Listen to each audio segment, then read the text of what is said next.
What's up, Internet? My name's Nerdy. And I'm Clarus. And oh man, I thought this movie was a joke, but we have a trailer for Weird, starring Daniel Radcliffe as Weird Al Yankovic. I'm so excited. We get Nerdy Nightly. And we thought we'd share it with you.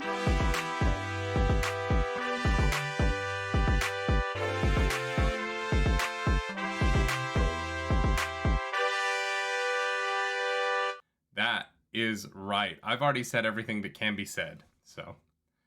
I'm so excited for this. Oh, man. He's my hero. You love Weird Al. I love Weird Al so much. Like, you can do all 12 minutes of Albuquerque from memory. Yeah. Well, look over that video on her YouTube channel. Lights. True? I hope Not it's enough true. Grammys. He should have won more Grammys.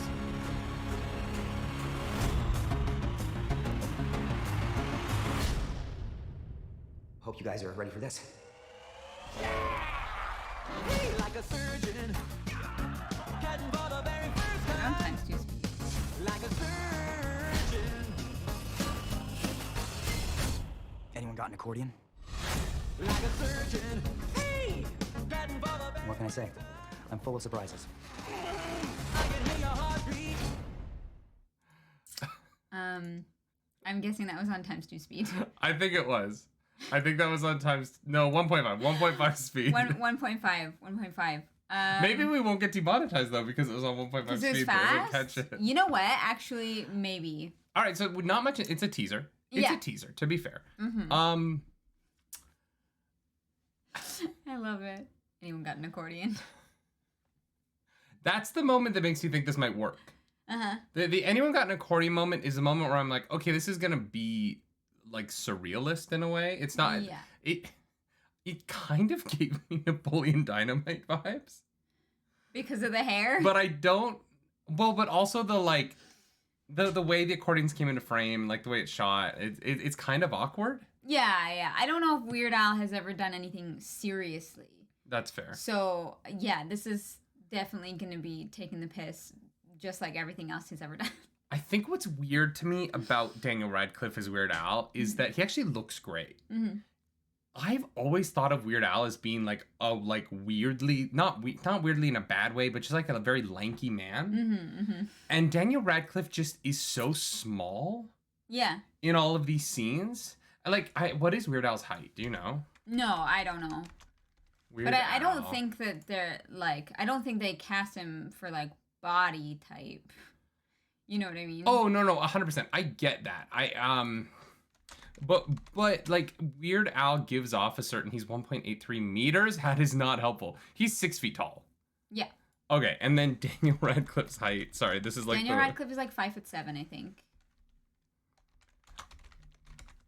1.66. So he's 20 centimeters shorter. Yeah. Yeah. I have no problem with it. He's 5'4". He's 5'4"? He's 8 inches shorter than Weird Al Yankovic. And so it's not a bad thing because I'm excited for the performance. Yeah. But there's something about Weird Al's stage presence that comes from his size and from his length, and he's just kind of like awkward and gangly, and he's turned that into this thing that works and that is so entertaining in such a positive way, and that's why I love Weird Al. Not as much as you. I'm not as big a fan as you are. But there's just something about Daniel Radcliffe playing Weird Al that is missing. There's something about the kind of like giraffe-y quality that tall boys get that Daniel Radcliffe doesn't have. Because his center of gravity is just a little bit lower, and he just moves a little bit more assuredly. Yeah. And his arms are probably a normal length. Yeah. Right? And so when he's holding up the accordion, he looks like 10-year-old Weird Al holding an accordion, but he has a mustache and it's weird. Whereas Weird Al, an accordion in Weird Al's hands just doesn't look like that. And I know that this is so weirdly nitpicky and dumb, but it really is. It is the thing about the movie that is sticking out most to me right now. Yeah. For me, it doesn't matter as long as he can like portray like the, I don't know, essence. It's gonna sound like dumb, but like who Weird Al is, and you know how he's been able to do what he's done, and just that just like lightheartedness that he brings to the world You know what I mean? Like, he's never had a scandal. No one's ever been like, yeah, that Weird Al dude, he's not a good guy, right? Like, there's you know, he just seems delightful. And Daniel Radcliffe is also one of those people that just like seems delightful. Mm-hmm. So I'm sold. I was sold the moment that they announced this. I'm ready. I'm ready for it. Yeah, if anyone deserves a like biopic putting a positive spin on them, it's like Mr. Rogers first, and then Weird Al Yankovic second, right? All right, fine. No, but that is a huge compliment. I don't think there are yeah. many people who come close to what Mr. Rogers is in terms of like cultural impact. But I think that in terms of positivity in creation, I think that Weird Al Yankovic is on that list. Yeah. Yeah, if you want to know why I think Mr. Rogers is so important, go watch his speech to Congress. It will make you cry. It is the greatest speech to Congress of all time, and it cements. Yeah. Anyway, this is about Mr. Rogers. This is about Weird Al. We know. Okay, here's the thing. We know this is gonna be on Roku, which I didn't know until we turned on this trailer, which is weird. Wait, Roku? The television company. But Roku's not a streaming service; it's a TV brand. Right, but Roku has a Roku Originals. So we're gonna have to pay for that? No, we own a Roku. I know. I think we get it for free on our Roku television. God, I hope Maybe. so. But Roku is a streaming service, which means it's not necessarily hampered by like traditional. I would love for this to be on the big screen, but streaming services can have a little bit more leeway in terms of content. We know that Daniel Radcliffe has been happy to show his penis on stage in Equus. Do you think that we're going to see Weird Al Yankovic nudity in this biopic? You know, what's the rating on it? This film is probably not yet rated. Probably. I'm gonna say it's definitely possible. Streaming free. Yeah, streaming free on Roku. I want to see it in theaters. I would love that. I honestly, I would not be surprised if we saw some nudity. I want to do some research on this because, like, did they make this for Roku, or was this made? Or was Roku like, hey, we have this crazy idea? Well, but a lot of movies are just made by a production company and then they're sold to a distributor, right? This is like the entire reason that film festivals exist. Sundance, all of them.